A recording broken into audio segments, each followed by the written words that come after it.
कुछ हादसे सिर्फ जान नहीं लेते बल्कि पूरे परिवार की दुनिया उजाड़ देते हैं। लखनऊ में लगी भीषण आग ने कानपुर के 2 घरों से उनके जवान बेटे छीन लिए। जिन बेटों के सहारे माँ बाप आने वाले कल के सपने देख रहे थे, वही बेटे अब सिर्फ यादों में रह गए। मंगलवार को जब संयम विज और सूरज सिंह के पार्थिव शरीर अपने घर पहुंचे तो वहां सन्नाटा, चीखें और सिर्फ टूटे हुए सपने दिखाई दे रहे थे। कानपुर के बर्रा के रहने वाले 25 साल के सूरज सिंह की मौत ने परिवार की जिंदगी बदल दी। मंगलवार सुबह जैसे ही उनका शव घर पहुंचा, पूरे मोहल्ले में मातम छा गया। मां मीरा सिंह बार बार बेटे को आखिरी बार देखने की कोशिश करती रही। परिवार वालों का कहना है कि पिता के जाने के बाद सूरज ही इस घर की ताकत बन गया था। 3 साल पहले आग से जुड़े एक हादसे में सूरज के पिता की मौत हो गई थी।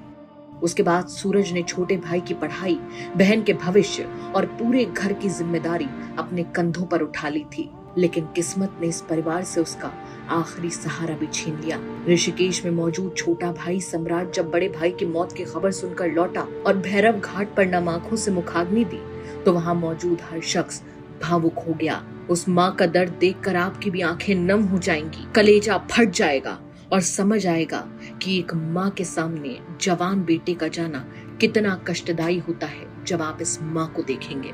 कल रात को उसको आना था तो अचानक वो कल रात को वहाँ से चलना था, लेकिन वैसे ही जैसे ही वो चलने लगा तो ऑफिस में जाना था, वहीं पे आग लग गई, उसमें फंस गया। हम लोगों को पता ही नहीं चला। हम लोग को ये पता चला कि कोचिंग सेंटर मतलब जो है आग लगी। बाद में पता चला कि नहीं, मतलब उसकी घर में कौन दादी है? दादी की तेरहवीं थी। दादी की तेज। घर में कौन कौन है? घर में मम्मी है, पापा है और भाई है एक बड़ा, वो गुड़गांव में रहता है, वहाँ जॉब करता है। इसकी शादी हो गई? नहीं, अनमैरिड था। माँ को पता चल गया?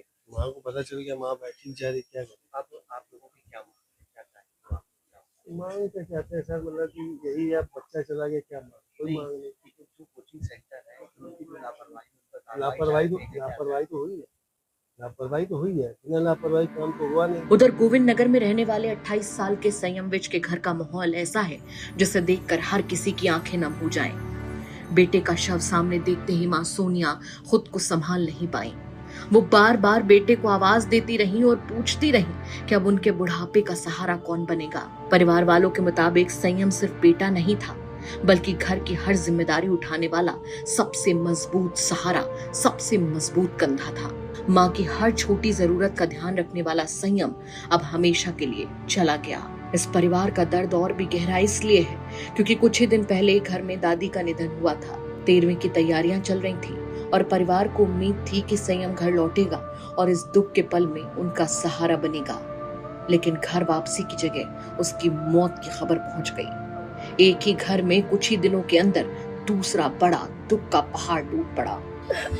मैं क्या मांगू, मुझे कुछ समझ में नहीं आ रहा। मैं तो यही चाहूंगी मेरा बच्चा वापस आ जाए, मेरी चाचा चली जाए कि मेरा बच्चा वापस ला दो बस।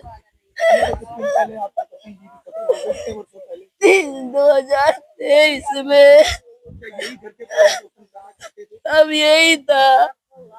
एक बेटा वो अभी पढ़ रहा है, यही अपना पूरा जुम्मा उठाया था। एक बहन है मेरा अपने भाई का पढ़ा लिखा रहा था।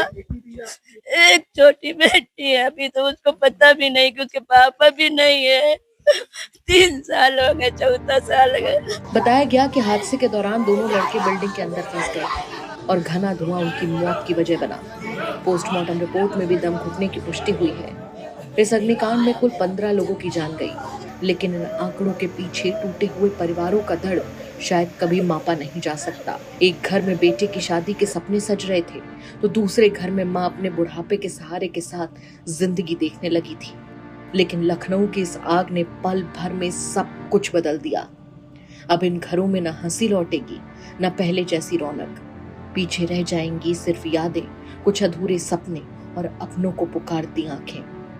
कानपुर से सिमर चावला की रिपोर्ट, यूपी तक।